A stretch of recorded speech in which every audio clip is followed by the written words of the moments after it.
তার ভিতরে একটা হচ্ছে খ্রিস্টান মিশনারি। বর্তমানে বাংলাদেশে আগে থেকে করছে, এখন একটু আপডেট হয়েছে। খ্রিস্টান মিশনারিরা বাংলাদেশের মুসলমানদেরকে খ্রিস্টান বানানোর জন্য তারা বিভিন্ন কৌশলে এগোচ্ছে। তার ভিতরে আমার হাতে আছে দুইটা জিনিস, সবাই কি আমার দিকে দেখছেন? একটা আছে, এটা হলো একটা মানে ক্যালকুলেটরের মতো একটা ডিভাইস, আর এটা হলো একটা লেখা। আগে ওনারা বই আকারে খ্রিস্টান মিশনারিরা বই ফ্রি দিত, বাসে উঠলে ফ্রি দিত, অন্যান্য অনেক এলাকায় বাজারে গেলে ফ্রি দিত, মানে আপনি এটা পড়বেন, পড়লে খ্রিস্টান হবেন, এটা হলো তাদের টার্গেট। এখন দেখে মানুষ বই পড়তে চায় না, তা কি করা যায়? এবার তারা বের করেছে ডিভাইস। কারণ পোলাপান তো মোবাইল চালাইতে খুব আগ্রহী, আছে না নাই? এবার ডিভাইস বের করেছে। এই যে ডিভাইস, এই ডিভাইসের মধ্যে তাদের প্রচলিত যে বাইবেল, এই বাইবেলি কুফরি কথাগুলো ঢুকানো আছে, আর এখানে যে লেখা এখানেও কুফরি কথা ঢুকানো আছে। আমি অনেক কথা বললে তাহলে এইটার উপর ঘন্টার পর ঘন্টা কথা বলা যায়। আমি শুধু আপনাদের একটা বাক্য পড়ে শোনাবো, তারপরে আপনারা বলবেন যে এই রকম বিশ্বাস করলে তার ঈমান থাকে না চলে যায়, সিদ্ধান্ত বলবেন আপনারা। দেখেন শেষের দিকে লেখছে, আপনি যদি ঈসাই মুসলিম হতে চান, খ্রিস্টান বলে নাই, কারণ আমাদের দেশের জনগণ ইহুদি খ্রিস্টান প্রতি নেগেটিভ। কি বলছে? ঈসাই মুসলিম হতে চান, কি করবেন? তাহলে আপনি দোয়া করেন, মুনাজাত করেন। এই মুনাজাতের শব্দগুলো দেখেন, এই সবাই কি আমাদের তাকাই আছেন? শোনেন, বলছে মাবুদ ঈসা, আমি বিশ্বাস করি তুমি একমাত্র ইবনুল্লাহ। নাউযুবিল্লাহ। এই যে আমার ভাই বলছে নাউজুবিল্লাহ, আপনারা বলেন নাই, কারণ আপনারা বুঝেন নাই। আবার বলি, মাবুদ ঈসা, আমি বিশ্বাস করি তুমি একমাত্র ইবনুল্লাহ। আচ্ছা, এখানে বলে মাবুদ বলা হয়েছে কারে? ঈসাকে। আমরা কি ঈসাকে মাবুদ বলি নাকি নবী বলি? আমাদের মাবুদ কে? এখন কেউ যদি আল্লাহকে ছাড়া অন্য কাউকে মাবুদ বলে বিশ্বাস করে, তার ঈমান থাকবে না চলে যাবে। দেখেন এখানে আরেকটি শব্দ আরো গুরুত্বপূর্ণ, কি? তুমি একমাত্র ইবনুল্লাহ। ইবনুন মানে ছেলে, আল্লাহ মানে আল্লাহ, দুইটা শব্দ একত্র করেন, আল্লাহর ছেলে। খ্রিস্টানরা বিশ্বাস করে ঈসা আলাইহিস সালাম কি? জোরে বলে না কি? আমরা কি তাকে আল্লাহর ছেলে বিশ্বাস করি? না, আমরা তাকে নবী এবং রাসূল বলে বিশ্বাস করি।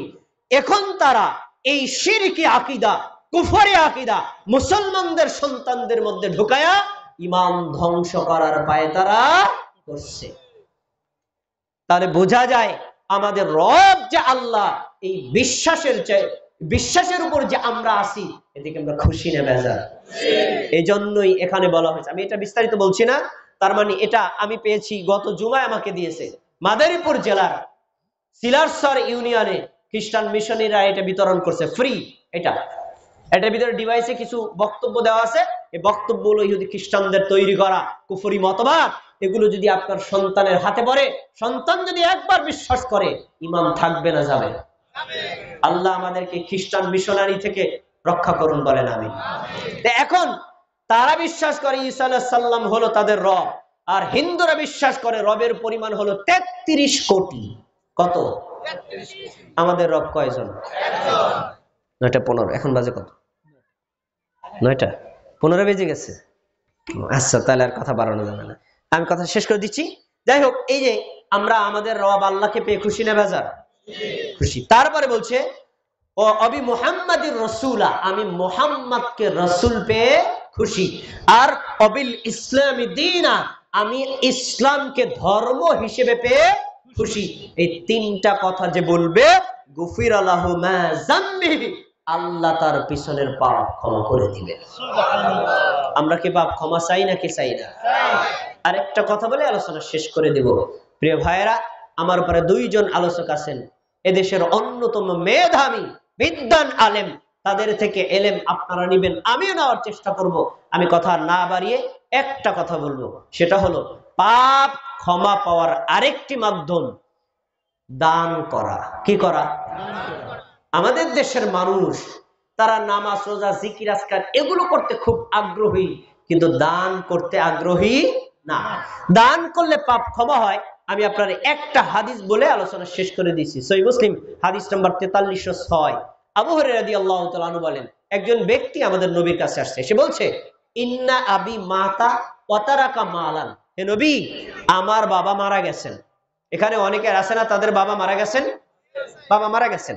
আচ্ছা, মারা যাওয়ার পর ওয়ালাম ইউসি, মৃত্যুর সময় আমার বাবা কোনো ওসিয়ত করে যান নাই, কিন্তু তিনি কিছু সম্পদ রেখে গেছেন।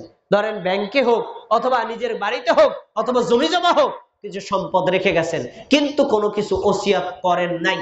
সবাই আমার দিকে তাকায় শোনেন, সবাই শোনেন।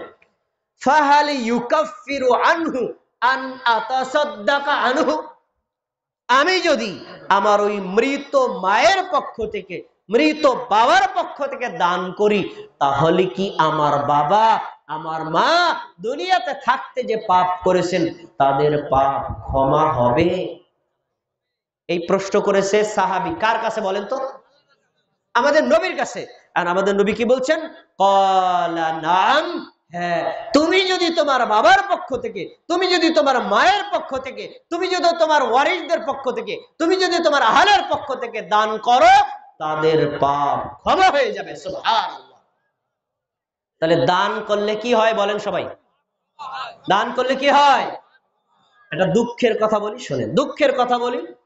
আমাদের সমাজে কিছু মানুষ আছে, তার বাবা মারা যাওয়ার পর 40 দিন 10 লক্ষ টাকা খরচ করে খাওয়াবে, পাশের মসজিদে একটা বেড়া নাই, 10 টাকাও দিবে না। এমন লোক আছে না নাই? আরে ভাই, আপনি যদি 10 লক্ষ টাকা খরচ করে 10 লক্ষ লোককে খাওয়ান, আমি ধরে নিলাম ওই দিনের নেকি হলো, নেকি হবে একদিন। আর যদি আপনি মসজিদে একটা ফ্যান দিয়ে দেন, মসজিদে একটা কাজ করে দেন, মাদ্রাসায় একটা কিছু দিয়ে দেন, ওখানে ইলম চর্চা আমল চলবে যতদিন, নেকি পাবেন ততদিন। তাহলে আমরা কি দান করতে আগ্রহী আছি নাকি নেই?